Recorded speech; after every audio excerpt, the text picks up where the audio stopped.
la sagesse millénaire, dans les montagnes lointaines du Tibet, là où le ciel embrasse la terre dans un silence éternel, vivait un vieux moine. Chaque matin, bien avant l'aube, il se levait et s'asseyait près d'une source de montagne, observant comment l'eau remplissait lentement un petit bassin. L'eau coulait doucement, goutte après goutte, mais ne s'arrêtait jamais. Un jour, un jeune disciple vint le voir, épuisé et vidé de toute énergie. Son visage portait les traces d'un profond désespoir. « Maître, dit-il d'une voix tremblante, je veux aider tous ceux qui souffrent dans ce monde. Je leur donne tout ce que j'ai, mon temps, mes forces, mon énergie, mon cœur. Je ne me refuse à personne. Mais pourquoi est-ce que je me sens si vide à l'intérieur? Pourquoi n'y a-t-il plus de joie en moi? Pourquoi ai-je l'impression de disparaître peu à peu ?» Le vieil homme ne dit rien. Il leva simplement la main et pointa du doigt vers la source. « Tu vois ce ruisseau ?» demanda-t-il avec douceur. « Il coule depuis des milliers d'années. Il abreuve les arbres, les animaux, les voyageurs assoiffés. Les villages en contrebas dépendent de lui pour leur survie. Pourtant, il ne s'épuise jamais. Sais-tu pourquoi ?» Le jeune disciple secoua la tête, intrigué. « Parce que la source se remplit d'abord elle-même, » expliqua le maître. Profondément sous la terre, dans l'obscurité que personne ne voit, l'eau se rassemble à partir de 1000 petits ruisseaux souterrains. Elle s'accumule, goutte après goutte, dans des cavernes cachées. Ce n'est que lorsque le réservoir est plein jusqu'au bord que l'eau commence à couler vers l'extérieur. Et elle coule naturellement, sans effort, sans sacrifice. Le moine posa sa main ridée sur l'épaule du jeune homme. « Tu essaies de donner ce que tu n'as pas. Tu tentes de briller alors que ton feu intérieur s'est presque éteint. Tu verses de l'eau d'une cruche vide et tu t'étonnes d'avoir soif. Mon enfant, remplis-toi d'abord. Ce n'est qu'alors que tu pourras véritablement aider les autres. » Cette parabole ancienne porte en elle une sagesse que beaucoup d'entre nous ont oubliée dans le monde moderne. Nous vivons dans une culture de dons constants, où prendre soin de soi est souvent perçu comme une faiblesse ou un égoïsme. On nous a appris à nous sacrifier, à nous oublier, à placer les besoins des autres au-dessus des nôtres. Mais aujourd'hui, je t'invite à un voyage vers la compréhension d'une vérité profonde.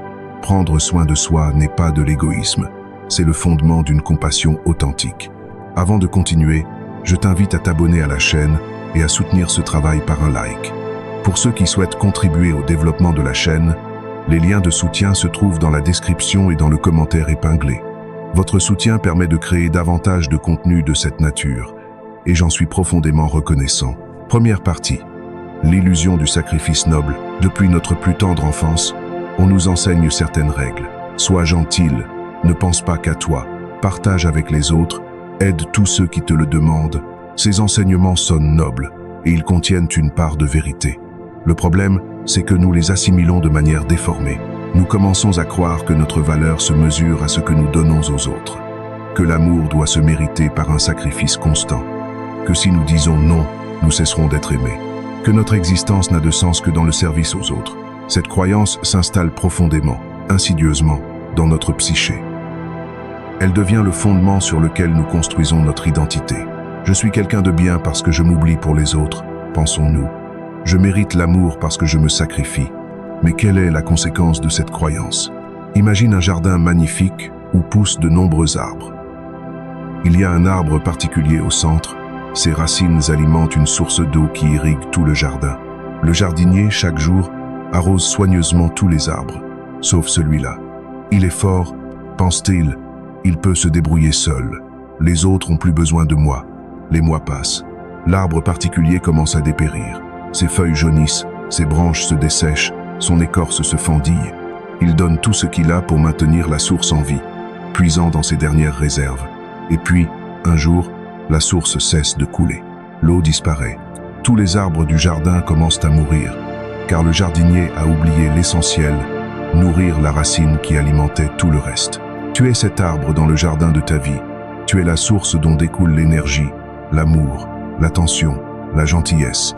Et si tu ne te nourris pas toi-même, tôt ou tard, la source s'asséchera. Dans la tradition bouddhiste, il existe un enseignement profond sur la méta, la bienveillance aimante. Quand les moines pratiquent la méditation de la méta, la première chose qu'ils font, c'est diriger cette bienveillance vers eux-mêmes, pas vers leurs parents, pas vers leurs amis, pas vers tous les êtres vivants, vers eux-mêmes. Cela peut sembler étrange, voire choquant pour certains. N'est-ce pas égoïste de commencer par soi? Mais les sages comprenaient une vérité fondamentale. Tu ne peux pas donner ce que tu n'as pas.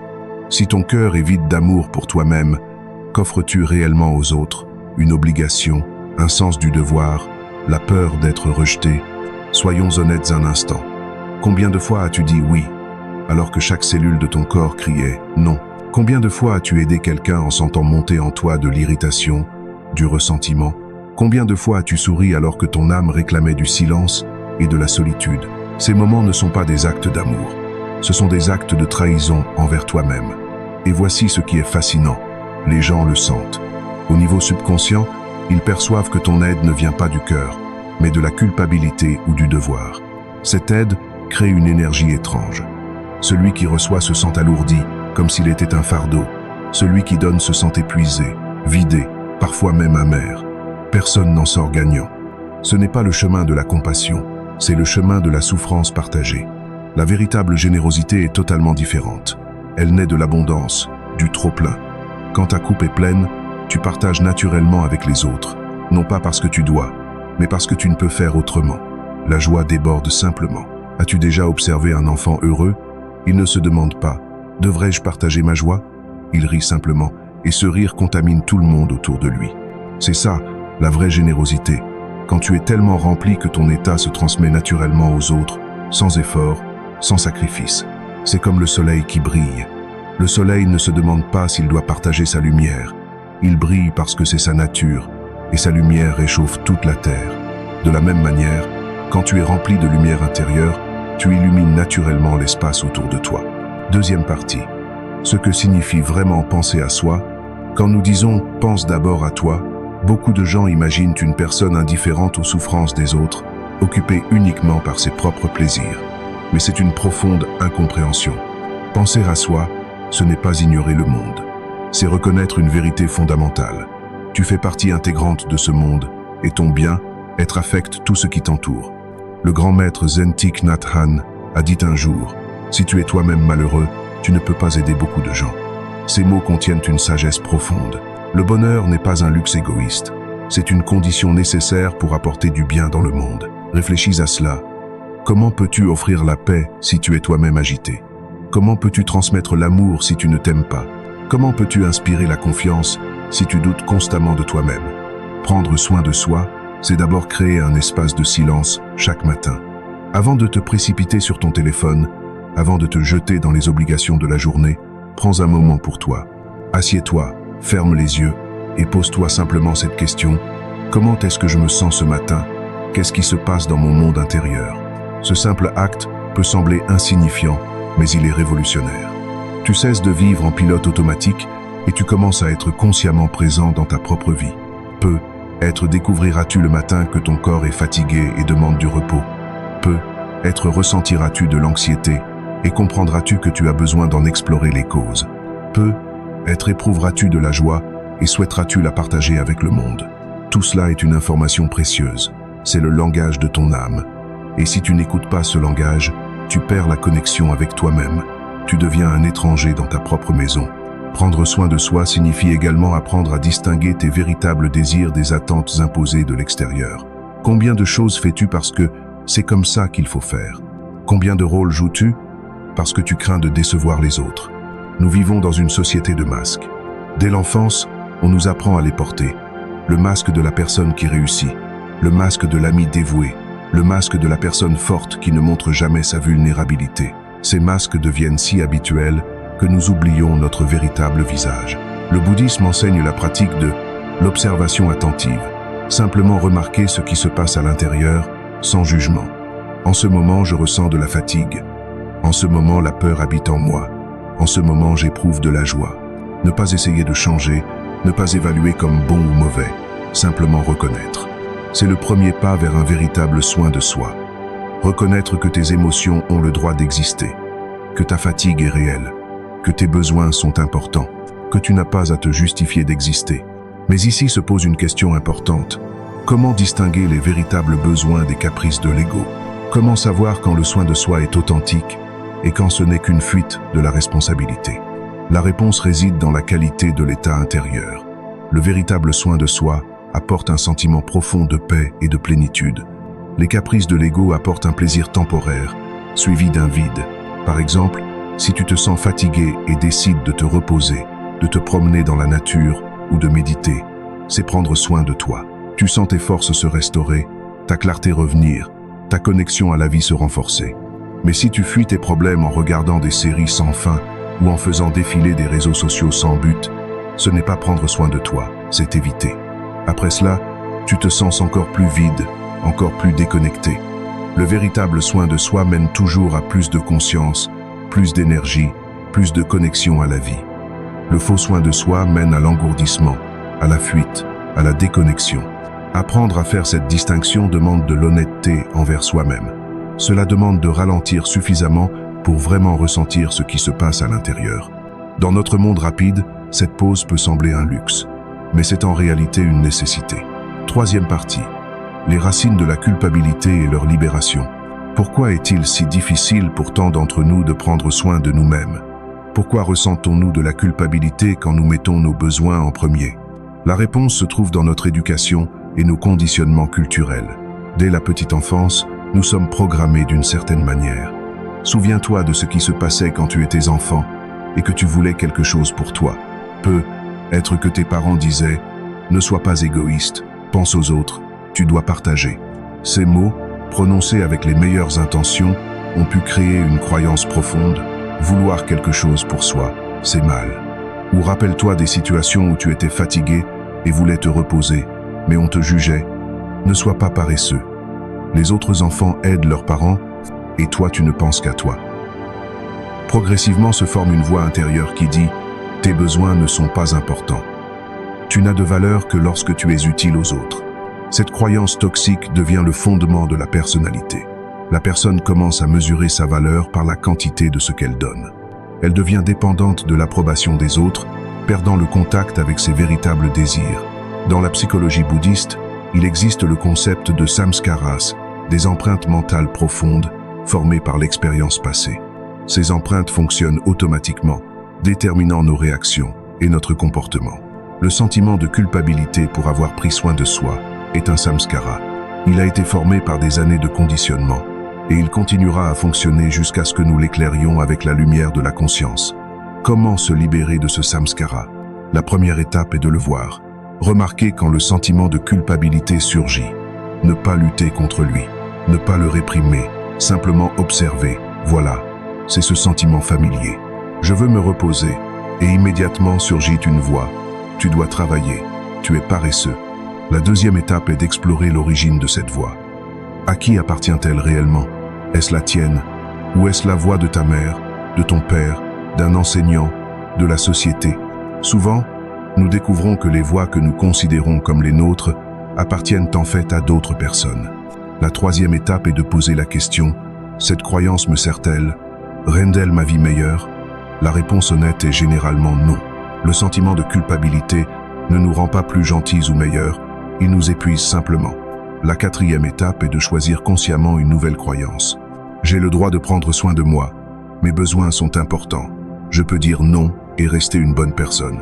Ces nouvelles croyances peuvent d'abord sembler contre nature, comme si tu te mentais à toi-même. C'est normal. Les anciens samskaras sont profonds, mais avec chaque choix conscient, tu crées de nouveaux chemins mentaux. Ce qui est intéressant, c'est que souvent, ceux qui nous jugent le plus pour avoir pris soin de nous vivent eux-mêmes dans un état de victime. Ils se sont sacrifiés pour les attentes des autres et maintenant, en voyant quelqu'un choisir un chemin différent, ils se sentent menacés. Leur jugement dit en réalité « Si tu peux prendre soin de toi, cela signifie que je le pouvais aussi, mais je ne l'ai pas fait. » Et c'est trop douloureux à reconnaître. Comprendre cela aide à ne pas prendre les projections des autres personnellement. Leur réaction parle d'eux, pas de toi. Il existe une belle parabole sur deux moines. L'un d'eux portait une lourde pierre sur son dos depuis des années, considérant cela comme son devoir spirituel. Le second moine lui demanda « Qui t'a dit de porter cette pierre ?» Le premier répondit « Mon maître, il y a de nombreuses années. » Et lui as-tu demandé si tu pouvais poser la pierre quand tu serais fatigué? Non. Le second moine sourit. Peu. Être-il temps de poser la question? Parfois, nous portons des fardeaux dont nous aurions dû nous libérer depuis longtemps. Mais nous ne posons même pas la question, car nous nous y sommes habitués. Ces fardeaux font partie de notre identité. Je suis quelqu'un qui se sacrifie. Pensons-nous, c'est qui je suis. Mais qui serais-tu sans ces fardeaux? Qui serais-tu si tu te permettais d'être léger, libre, joyeux? Cette question peut être effrayante, car elle remet en question l'identité que tu as construite pendant des années. Pourtant, c'est précisément cette question qui ouvre la porte à la transformation. Quand tu es prêt à lâcher l'ancienne image de toi-même, un espace s'ouvre pour que quelque chose de nouveau émerge. Quelque chose de plus authentique, de plus vivant, de plus aligné avec ta véritable nature. Quatrième partie. Les voies pratiques du remplissage intérieur. Maintenant que nous comprenons pourquoi il est important de prendre soin de soi, se pose la question pratique. Comment exactement le faire? Il existe de nombreux chemins, et chaque personne doit trouver le sien. Mais je vais partager plusieurs pratiques qui ont aidé des milliers de personnes sur le chemin vers l'harmonie intérieure. Pratique première. La présence matinale. Commence chaque journée par 10 à 15 minutes de silence. Pas de prière, pas d'affirmation, juste du silence. Assieds-toi confortablement, ferme les yeux, observe ta respiration. N'essaie pas de contrôler ta respiration, remarque-la simplement. L'inspiration vient d'elle-même, l'expiration part d'elle-même. Tu es l'observateur de ce processus naturel. Les pensées viendront, c'est normal. Ne lutte pas contre elles. Remarque simplement, voici une pensée sur le travail, voici une inquiétude sur l'avenir, voici un souvenir du passé, et reviens doucement à la respiration. Ces 10 minutes créent un espace en toi, un espace entre toi et le flux incessant des pensées. Dans cet espace, vis ta véritable nature, silencieuse, paisible, remplie. Avec le temps, tu remarqueras que cet espace commence à s'étendre dans ta journée. Tu deviens moins réactif, plus centré. Les situations qui t'auraient autrefois perturbé te touchent moins. Tu as trouvé un refuge intérieur. Pratique deuxième. L'art de dire non. C'est l'une des pratiques les plus difficiles et les plus importantes. On nous a appris que refuser est impoli, qu'une bonne personne est toujours prête à aider. Mais c'est le chemin vers l'épuisement. Commence petit. La prochaine fois que quelqu'un te demandera quelque chose, ne réponds pas automatiquement. Fais une pause. Demande-toi, est-ce que je veux vraiment faire cela? Ai-je les ressources? Ou suis-je d'accord par culpabilité? Si la réponse est non, dis-le, simplement et calmement. Merci d'avoir pensé à moi, mais je ne peux pas le faire maintenant. Tu n'as pas besoin d'expliquer les raisons, de te justifier ou de te défendre. Ton non est une phrase complète. Il a autant de valeur que ton oui. Au début, ce sera difficile. Tu pourras ressentir de la culpabilité, de l'anxiété, la peur de décevoir l'autre. Ce sont les anciens samskaras qui s'activent. Observe-les simplement, respire, reste dans ton centre. Avec chaque non conscient, tu renforces tes limites. Tu apprends aux autres à respecter ton espace. Et ce qui est intéressant, les vrais amis accepteront ton non. Ceux qui partent valorisaient en fait non pas toi, mais ta disponibilité à te sacrifier. Pratique troisième. Créer des îlots de joie.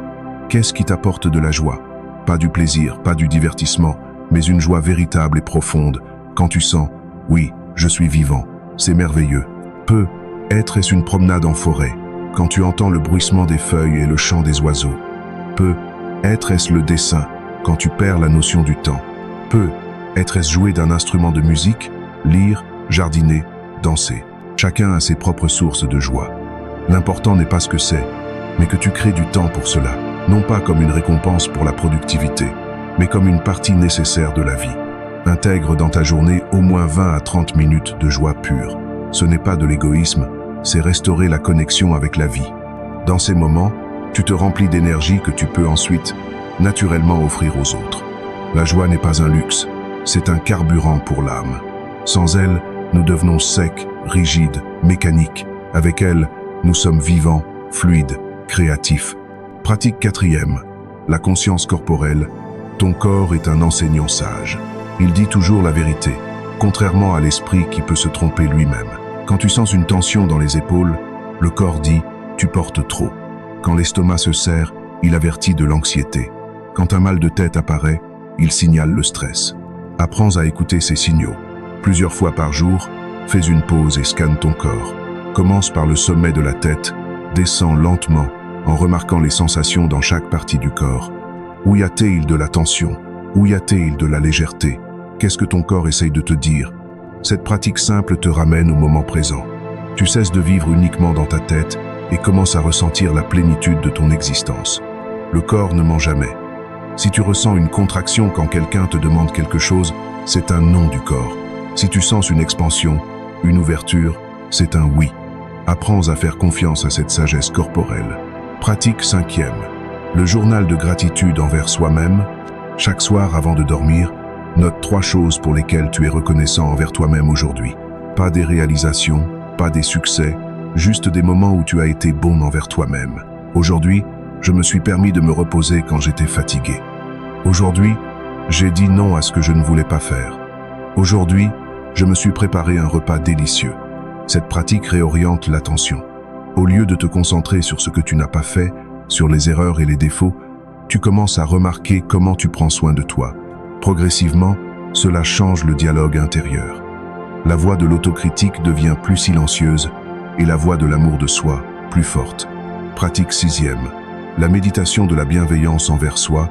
Assieds-toi confortablement, ferme les yeux, place ta main sur ton cœur. Sens la chaleur de ta paume, les battements de ton cœur. Respire profondément et à l'expiration, dis-toi mentalement que je sois heureux, que je sois en paix, que je sois libre de toute souffrance. Répète ces phrases lentement, en ressentant vraiment leur sens. Ne te contente pas de les réciter mécaniquement. Laisse-les pénétrer profondément dans ton cœur. Au début, tu pourrais ressentir de la résistance. Une voix intérieure pourrait dire « Je ne mérite pas cela ». Remarque cette voix, mais continue la pratique. C'est précisément cette résistance que tu travailles à dissoudre. Avec le temps, tu remarqueras que quelque chose s'adoucit en toi. Les murs autour de ton cœur commencent à se dissoudre.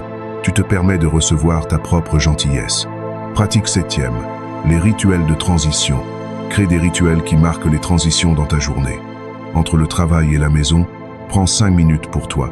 Assieds-toi dans la voiture ou sur un banc, respire, laisse aller la journée. Entre le réveil et le début des activités, ne te précipite pas. Étire-toi lentement, reconnecte-toi à ton corps. Remercie pour le nouveau jour. Ces moments de transition sont sacrés. Ce sont des portes entre différents états. Si tu les franchis consciemment, tu restes centré. Si tu les franchis en courant, tu perds ta connexion à toi-même. 5e partie. Quand tu es rempli, la transformation de la vie. Que se passe-t-il quand tu commences sincèrement à prendre soin de toi? La vie se transforme, mais pas de la manière à laquelle on pourrait s'attendre. Tu ne deviens pas égoïste ou indifférent. Au contraire, ta capacité d'aimer et d'aider s'approfondit. Mais maintenant, cela vient d'un lieu différent. Non pas de l'obligation ou de la peur, mais de l'abondance. Le premier changement, tu cesses d'aider par sentiment de devoir. Tu commences à reconnaître quand l'aide vient du cœur et quand elle vient du besoin de prouver ta valeur. Et ce qui est surprenant, quand tu aides depuis la plénitude, l'effet est complètement différent.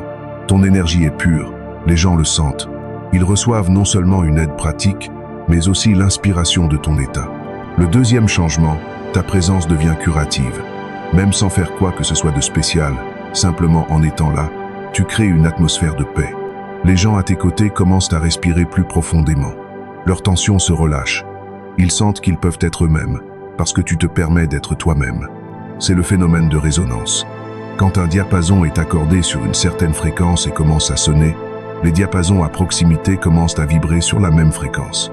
Ton état intérieur résonne avec les autres personnes. Le troisième changement, disparaît le besoin d'approbation extérieure. Quand tu es rempli de l'intérieur, tu n'attends pas que les autres confirment ta valeur. Les compliments sont agréables, mais plus nécessaires. Les critiques peuvent être utiles pour la croissance, mais ne te détruisent pas. Tu as trouvé un ancrage intérieur qui ne dépend pas des circonstances extérieures. Ce n'est pas de l'orgueil, ce n'est pas de l'arrogance. C'est simplement savoir, je suis suffisant. J'ai de la valeur en moi-même, non pas pour mes réalisations, non pas pour ce que je donne aux autres, mais simplement parce que j'existe.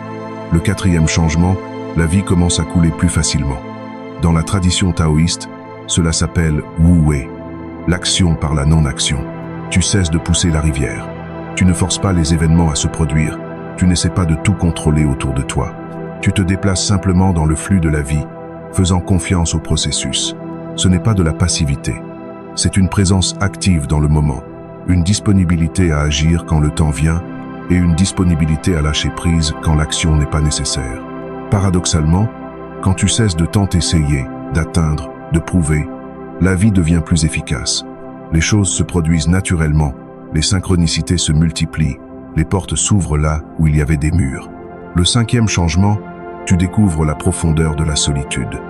Non pas la solitude comme isolement, mais la solitude comme plénitude de l'être avec soi-même. Avant, tu avais être peur de rester seul avec toi-même. Le silence était inconfortable, alors tu le remplissais de divertissement, de travail, de socialisation. Maintenant, la solitude devient un temps sacré. C'est une rencontre avec toi-même, un retour à la maison. Dans ces moments, tu ne te sens pas seul, tu te sens entier. Le sixième changement, tu commences à voir la beauté dans les choses simples. Une tasse de thé devient une méditation. Une promenade dans le parc devient une célébration. Le lever du soleil devient un miracle. Quand tu ralentis suffisamment pour être présent, tu découvres que la vie est remplie de moments magiques. Ils étaient toujours là, mais tu étais trop occupé pour les remarquer. Cette appréciation des petites choses n'est pas de la naïveté, c'est une profonde sagesse. Car c'est dans ces moments simples que réside la véritable richesse de la vie. Sixième partie, la transformation des relations. Quand tu commences à te mettre en premier, tes relations changent inévitablement. Et cela peut ne pas être facile. Certaines personnes de ton entourage pourraient ne pas comprendre.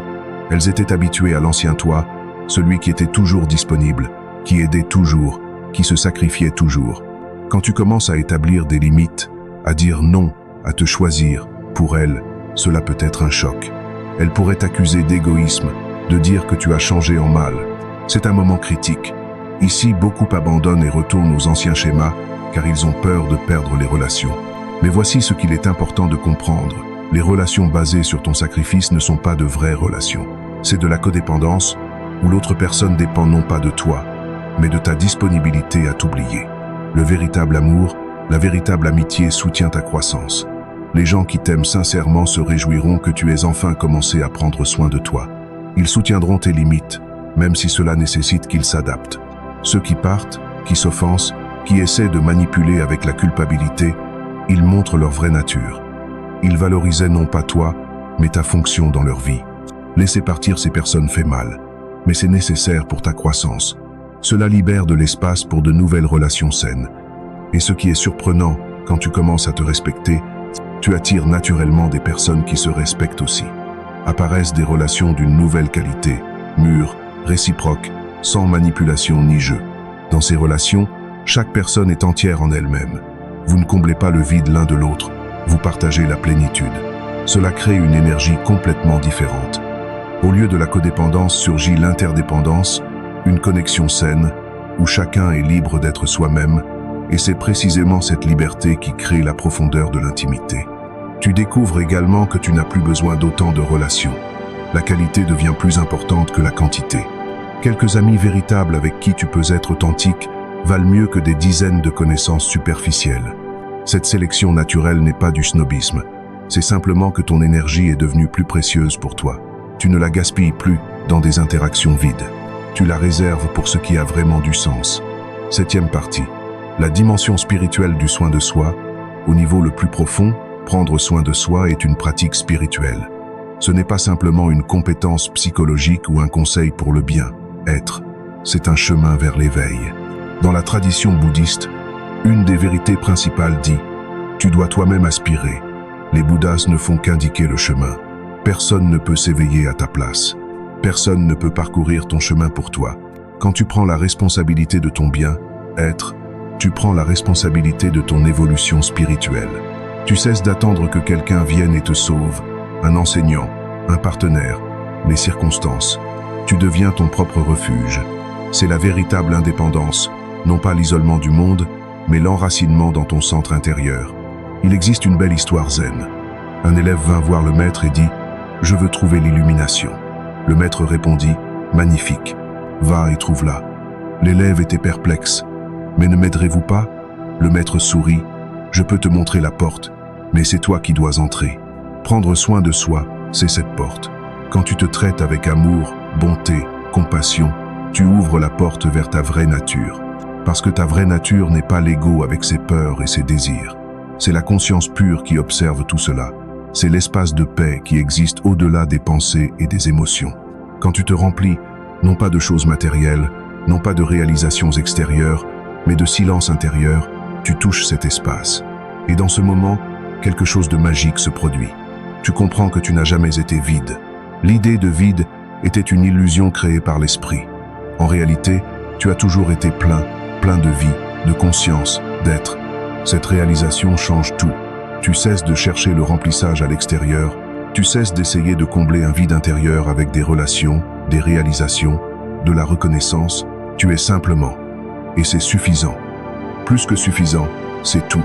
Dans le zen, on parle du visage originel, qui tu étais avant ta naissance, qui tu seras après ta mort. C'est cette essence éternelle qui ne change jamais, même si tout change autour d'elle. Prendre soin de soi, c'est enlever les couches qui cachent ce visage originel. Couche après couche, jour après jour, tu reviens à ta vraie nature. Et avec chaque couche qui tombe, tu deviens plus léger, plus libre, plus vivant. 8e partie. La pratique quotidienne. Créer une nouvelle réalité. Comprendre l'importance de prendre soin de soi est la première étape. Mais la compréhension ne suffit pas. Il faut de la pratique, une application quotidienne de ces principes. Voici comment peut ressembler la journée d'une personne qui vit en harmonie avec elle-même. Le matin commence non pas par le téléphone, mais par un moment de gratitude. Encore allongé dans le lit, tu poses ta main sur ton cœur et tu te dis « Merci d'être vivant, merci pour ce nouveau jour ». Ensuite, quelques minutes de méditation ou simplement de silence. Tu t'assieds, tu observes ta respiration, tu laisses l'esprit se calmer. Le petit déjeuner devient une méditation. Tu ne regardes pas ton téléphone, tu ne lis pas les nouvelles. Tu manges simplement, pleinement présent dans le processus. Tu sens la texture de la nourriture, le goût, la gratitude envers ceux qui l'ont cultivée. Tout au long de la journée, tu fais régulièrement des pauses. Chaque heure, 2 minutes pour revenir à toi-même. Une respiration profonde, une expiration. Vérification. Comment je me sens? De quoi ai-je besoin en ce moment? Quand arrivent des demandes d'aide, tu fais une pause avant de répondre. Tu te demandes honnêtement, ai-je les ressources? Est-ce que je veux faire cela? Et tu réponds en accord avec ta vérité. Le soir, un temps pour la créativité ou ce qui apporte de la joie. Non pas comme une récompense pour la productivité, mais comme une partie nécessaire de la journée. Cela peut être la lecture, le dessin, jouer d'un instrument, une promenade. Avant de dormir, une pratique du pardon de soi. Tu te souviens des moments de la journée où tu as été imparfait, où tu as fait des erreurs. Et tu te dis doucement, je me pardonne, j'apprends, je grandis. Ces petites actions, répétées quotidiennement, créent une nouvelle réalité. Goutte après goutte se remplit le vase de ton âme. Mais soyons réalistes, il y aura des jours où tu oublieras, des jours où tu retomberas dans les anciens schémas, des jours où tu te sacrifieras à nouveau. C'est normal. Le chemin spirituel n'est pas linéaire. Il y a des hauts et des bas, des avancées et des reculs. L'important n'est pas d'être parfait, mais d'être conscient. Quand tu remarques que tu as oublié de prendre soin de toi, ne te juge pas. Remarque simplement, oh, je suis retombé dans l'ancien schéma. Et choisis à nouveau. Choisis-toi à nouveau. Avec le temps, ces choix conscients deviennent plus faciles. Les nouveaux chemins neuronaux se renforcent. Ce qui nécessitait autrefois un effort devient naturel. Tu n'as plus à te forcer à prendre soin de toi. Cela devient aussi naturel que respirer. Parce que tu as compris, non pas intellectuellement mais viscéralement, que prendre soin de toi n'est pas du luxe. C'est une nécessité. 9e partie. Les obstacles sur le chemin vers un soin authentique de soi, tu rencontreras des obstacles. Il est important de les connaître pour ne pas être découragé quand ils apparaissent. Premier obstacle, la voix intérieure de la critique. Cette voix dira « Tu es égoïste, tu ne penses qu'à toi, qui es-tu pour mériter cela ?» Cette voix peut être si forte qu'elle noie tout le reste. Comment travailler avec elle? Ne pas lutter, ne pas essayer de la faire taire. Reconnais simplement, voici la voix de l'autocritique. Je la reconnais. Merci d'avoir essayé de me protéger à ta manière, mais je n'ai plus besoin de cette protection. Parle à cette voix comme tu parlerais à un enfant effrayé. Avec douceur mais fermement. Je t'entends, mais je choisis de faire les choses différemment maintenant. Deuxième obstacle, la peur de perdre des relations. Quand tu commences à établir des limites, certaines personnes pourraient s'éloigner. Cette peur peut être si forte qu'elle te fait reculer vers les anciens schémas. Rappelle-toi, les relations qui se terminent parce que tu prends soin de toi n'étaient pas de vraies relations. Tu ne perds rien de valeur. Tu libères simplement de l'espace pour quelque chose de meilleur. Troisième obstacle, le sentiment de culpabilité. La culpabilité peut être l'obstacle le plus puissant. Elle peut surgir à chaque fois que tu dis non, chaque fois que tu choisis de te reposer au lieu d'aider quelqu'un. Reconnais que la culpabilité est un sentiment appris, pas une vérité. C'est le résultat du conditionnement. Et comme tout ce qui est appris, cela peut être désappris. Chaque fois que tu agis malgré la culpabilité, en choisissant de prendre soin de toi, tu affaiblis son pouvoir sur toi. 4e obstacle, le doute. Est-ce que je fais la bonne chose? Peu. Être suis-je vraiment égoïste? Peu. Être devrais-je revenir à l'ancienne façon?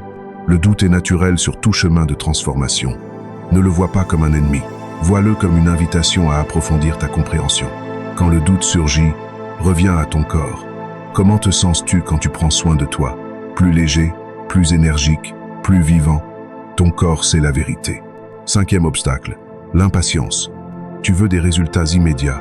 Tu veux te transformer du jour au lendemain. Mais la transformation profonde prend du temps. Sois patiente avec toi-même. Célèbre les petites victoires. Chaque fois que tu dis non, chaque fois que tu t'accordes du repos, chaque fois que tu choisis ta joie, c'est une victoire.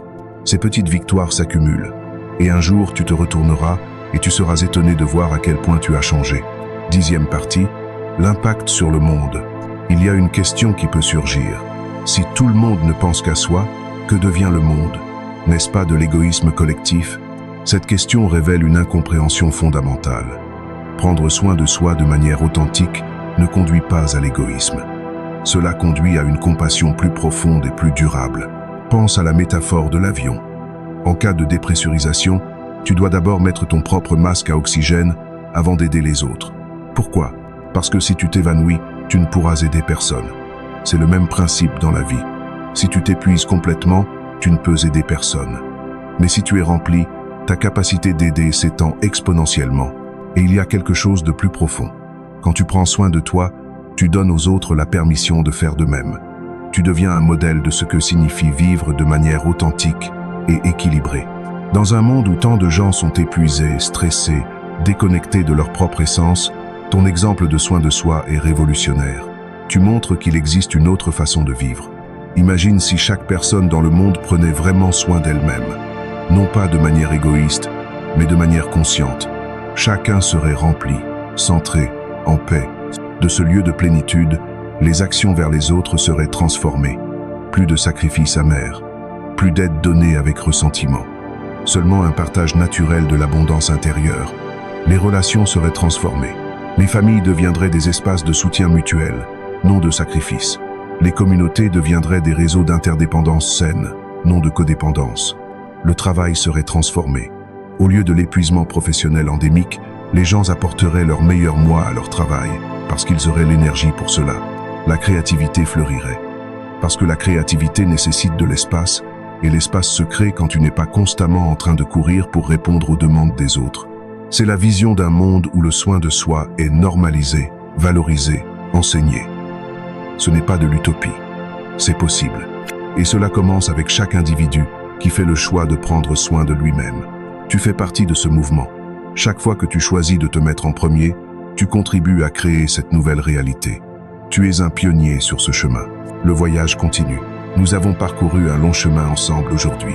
De la prise de conscience de comment nous nous perdons dans le service aux autres, à travers la compréhension de l'importance de prendre soin de soi, jusqu'aux moyens pratiques de se remplir.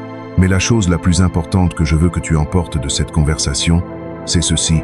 Prendre soin de soi n'est pas un but final. Ce n'est pas quelque chose que tu atteins et puis t'arrêtes. C'est un chemin qui dure toute une vie. Chaque jour, tu feras face à des choix, t'oublier ou te souvenir de toi-même. Mettre les autres au-dessus de tes besoins ou trouver l'équilibre. Dire oui par culpabilité ou non par amour de soi. Et chaque fois que tu te choisis, tu rends le monde un peu meilleur. Parce qu'en ce moment, tu apportes plus de conscience, plus d'honnêteté, plus d'authenticité. Le chemin de l'amour de soi est un retour à la maison. Ce n'est pas un voyage vers un lieu lointain. C'est un retour à qui tu as toujours été sous tous les masques, rôles et attentes. Là, au centre même de ton être, vit une lumière. Elle ne s'est jamais éteinte, même quand tu te sentais complètement vidé. Elle était simplement cachée sous des couches d'oubli. Prendre soin de soi, c'est le processus d'enlever ces couches. Couche après couche, jour après jour, tu reviens à ta vraie nature. Et avec chaque couche qui tombe, tu deviens plus lumineux, plus libre, plus vivant. Souviens-toi, tu ne peux pas donner ce que tu n'as pas.